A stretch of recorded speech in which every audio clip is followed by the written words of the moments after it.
शाम के लगभग 3 बजे थे। रिंकू अपने घर के पिछवाड़े खड़ी थी। उसे अपनी सहेली नीलम की प्रतीक्षा थी, जो उसके साथ खेलने वाली थी। जल्दी ही नीलम आ गई। थोड़ी देर तो दोनों ने कंप्यूटर गेम खेले, फिर दोनों ने निश्चय किया कि डॉल का घर बनाया जाए। नीलम ने सामान इकट्ठा किया और रिंकू घर में से अपने ढेर सारे खिलौने उठा लाई। डॉल का घर बनाया जाने लगा। 3 कमरे बनाए गए। उनमें से एक ड्राइंग रूम था। उसमें छोटा सा सोफा रख दिया गया। एक मेज पर सुंदर सा गुलदस्ता सजाने के बाद फिर सोने का कमरा बनाया गया। गुड़िया को पलंग पर लिटा दिया गया। उसके पास एक अलमारी और कुछ किताबें रख दी गई। किचन में ढेर सारे बर्तन इधर उधर बिखेर दिए गए। एक महरी सफाई करने के लिए तैनात कर दी गई। घर के मुख्य द्वार पर एक कुत्ता बैठा दिया गया। फिर दरवाजे से कुछ दूर सड़क बनाकर उस पर इधर उधर मोटरें, बसें, ट्रक था पैदल चलने वाले यात्री खड़े कर दिए गए। बस हो गया डॉल हाउस तैयार। घर बनाने में दोनों सहेलियां इतनी तल्लीन थी कि उन्हें समय का ध्यान ही नहीं रहा। ध्यान उन्होंने तब दिया जब देखा कि पड़ोस के मकान में खड़ी मोना दोनों को घूर रही है। शाम ढलने लगी थी। घर में से माँ ने दोनों को नाश्ता करने के लिए आवाज दी। दोनों तुरंत घर में चली गई। मोना तो इसी मौके की तलाश में थी। वह पहले भी कई बार रिंकू का डॉल हाउस तोड़ चुकी थी। उसे जलन होती थी कि रिंकू इतना सुंदर डॉल हाउस कैसे बना लेती है। नीलम नाश्ता करके अपने घर चली गई। रिंकू जब घर के पिछवाड़े आई तो उसने देखा कि उसका डॉल हाउस टूटा पड़ा है। 1-2 खिलौने भी टूटे हुए हैं। वह समझ गई कि यह काम सिवा मोना के और किसी का नहीं हो सकता है। अपना डॉल हाउस टूटने का उसे बहुत दुख हुआ। उसकी आंखों में आंसू आ गए। उसकी घंटों की मेहनत को मोना ने 1 मिनट में बर्बाद कर दिया था। मोना पहले भी कई बार ऐसा कर चुकी थी। वह गुस्से में निश्चय किया कि वह मोना से इसका बदला लेकर रहेगी। अगले दिन मोना सुबह से ही अपना डॉल हाउस बनाने में व्यस्त थी। रिंकू में मोना को डॉल हाउस बनाते देखा तो उसने तय कर लिया कि वह मोना का डॉल हाउस तोड़कर उसे बदला चुका लेगी। मोना कई घंटों तक अपना डॉल हाउस बनाने में व्यस्त रही। उसके पास उतने अच्छे खिलौने नहीं थे जितने रिंकू के पास थे, इसलिए उसका डॉल हाउस रिंकू की डॉल हाउस के मुकाबले में काम सुंदर।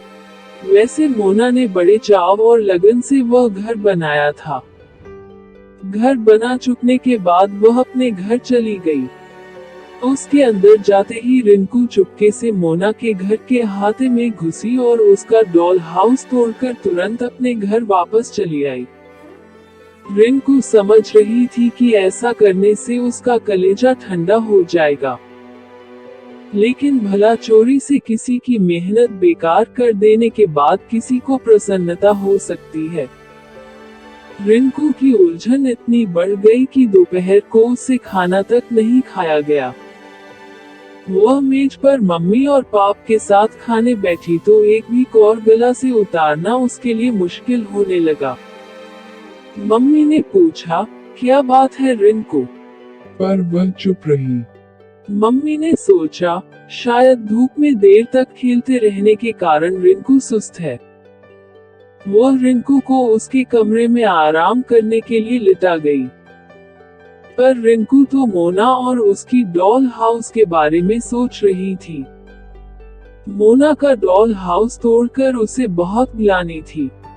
वह सोच रही थी, क्या हुआ अगर मोना से मेरी नहीं पटती? और फिर बुरे के साथ बुरा करने से लाभ। इसी सोच विचार में रिंकू काफी देर तक करवटें बदलती रही। उधर मम्मी और पाप खाना खाने के बाद अपने कमरे में सो चुके थे। घर में सन्नाटा था। रिंकू धीरे से अपने कमरे से निकलकर मोना के घर के अहाते में गई। अभी भी मोना के घर का पिछला दरवाजा बंद था। मोना का उजड़ा डॉल हाउस मानो रिंकू को घूर रहा था। रिंकू को लगा जैसे डॉल हाउस अभी उठकर कहने वाली है कि मेरा घर तोड़कर तुम्हें क्या मिला। रिंकू ने तुरंत ही डॉल को उठा लिया और उसकी धूल झाड़कर बहुत देर तक उसे प्यार करती रही। मोना कभी सोच भी नहीं सकती थी कि रिंकू उसका डॉल हाउस उजाड़ सकती है। यह एहसास रिंकू को बहुत शर्मिंदा कर रहा था। रिंकू समझ नहीं पा रही थी कि अपने किए का प्रायश्चित कैसे करे। बहुत सोच विचार के बाद रिंकू के दिमाग में एक तरकीब आई। उसने निश्चय किया कि मोना का डॉल हाउस वह अपने खिलौनों से बनाएगी। वह तुरंत अपने घर के पिछवाड़े आए और खिलौने लेकर मोना के घर के अहाते में पहुंच गई। पहले उसने बड़ा सा अहाता बनाया, ड्राइंग रूम बनाया, सोने कमरा बनाया और फिर किचन। सब कुछ वैसा ही जैसा पिछले दिन उसने और नीलम ने बनाया था। एक कुत्ता भी घर की रखवाली पर तैनात कर दिया गया। रिंकू अपने काम में इतनी व्यस्त थी कि उसे समय का अंदाजा नहीं रहा। यहाँ तक कि उसे मोना के वहां आने की आहट तक नहीं मिली। जब मोना ने अपने घर का दरवाजा खोला तो देखा कि रिंकू उसके डॉल हाउस के पास कुछ कर रही है। यह देखकर मोना को आश्चर्य हुआ।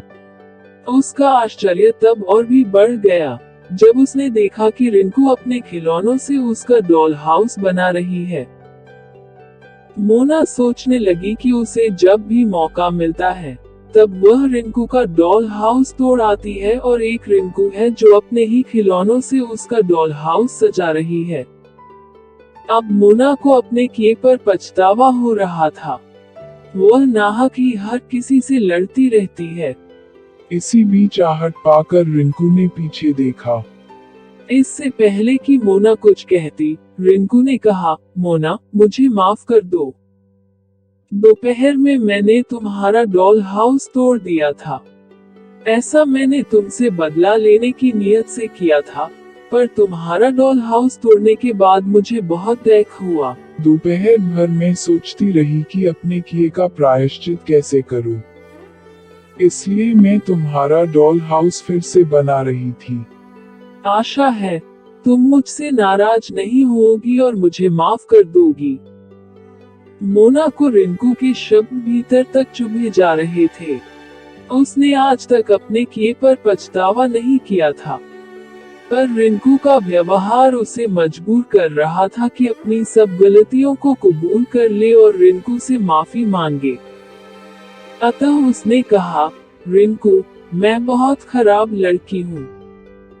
मैं नाहक तुमसे लड़ती और तुम्हारा डॉल हाउस तोड़ती रही हूँ, पर अब मैं विश्वास दिलाती हूँ कि न कभी तुम्हारा डॉल हाउस तोड़ूंगी और न ही तुमसे या और किसी से लड़ूंगी। तुम मेरी सहेली बनोगी ना? रिंकू भला नहीं कैसे कहती। उस दिन से दोनों में अटूट मित्रता हो गई। इस कहानी से हमें ये सीख मिलती है कि बुराई अच्छाई से जीती जाती है। अगर आपको यह कहानी अच्छी लगी हो तो आप भी अपना अच्छापन दिखा सकते हैं लाइक एंड सब्सक्राइब करके।